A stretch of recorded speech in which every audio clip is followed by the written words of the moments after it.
लेन then को लेकर वर्षों से न्यायालय में लड़ रहे दो व्यापारियों के मामले में जब फैसले का वक्त आया तो वो न्यायालय छोड़कर शिव मंदिर की चौखट पर पहुंचे और न्याय के मंदिर में होने वाले वचनों को ही दोनों ने अंतिम फैसला मान लिया और सामाजिक रूप से लिखित में स्वीकृति दे दी। इसको लेकर नगर में काफी चर्चाएं रहीं।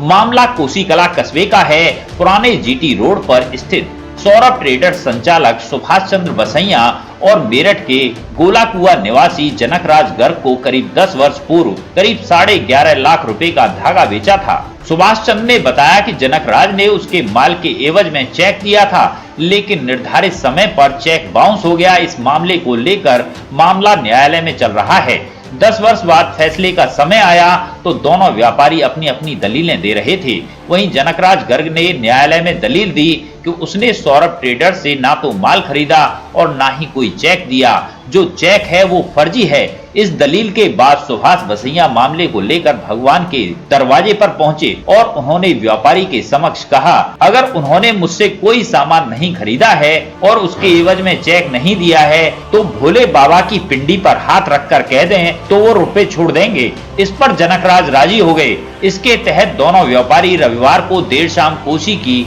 आदि देवी राजेश्वरी मां भगवती मंदिर परिसर में स्थित गोमतेश्वर शिव मंदिर पहुंचे, जहां शिव मंदिर में जनकराज ने भोले बाबा की पिंडी पर हाथ रखकर कह दिया कि उसे सौरभ ट्रेडर से कोई माल नहीं खरीदा और ना ही कोई चेक दिया। इसके साथ ही 10 वर्षों से चला आ रहा विवाद समाप्त हो गया और वहीं शिव भक्त भगवान का भरोसा करने वाले कोसी समाज के समाज सेवी सुभाष बसैया ने 11 लाख रुपए छोड़ दिए। इस मौके पर सुनील शेरगढ़िया, ओम प्रकाश बंसल, राकेश अग्रवाल, सौरभ अग्रवाल, कैलाश चंद, दोनों पक्षों के विद्वान अधिवक्ता उमाशंकर चतुर्वेदी, प्रेम कुमार पचौरी आदि मौजूद रहे।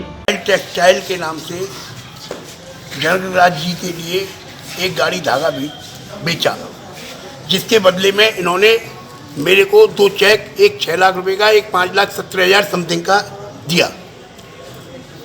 10 दिन बाद पेमेंट बैंक में चेक डाली गई, चेक डिसऑनर हो गई। चेक डिसऑनर होने का कारण इनसफिशिएंट फंड था। उसके बाद मैंने इनको नोटिस दिया, लीगल नोटिस के बाद में मैंने इनके खिलाफ कोर्ट में मुकदमा दायर किया। मुकदमे को चलते चलते लगभग 10 वर्ष हो गए।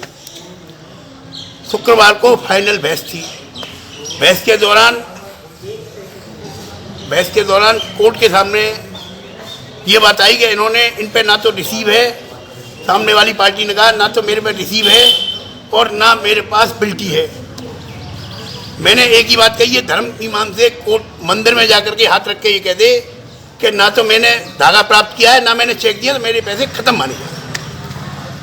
तो आज इन्होंने ये किया है। आज इन्होंने मंदिर में आकर के कसम खा ली, भोलेनाथ के मंदिर में पिंडी पे हाथ रख करके झूठी कसम इन्होंने खाई है।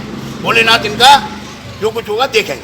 तो कितना पैसा था? 11,17,000 रुपये, 11,17,400 समथिंग रुपये था। तो अब आप संतुष्ट हैं इनकी? मैं तो बहुत जोर से संतुष्ट हूँ। तो कहाँ के रहने वाले हैं लोग? ये लोग मेरठ के हैं, गोलाकुआ मेरठ। जनकराज पुत्र कस्तूरीलाल, परम रॉयल टेक्सटाइल का मालिक है ये।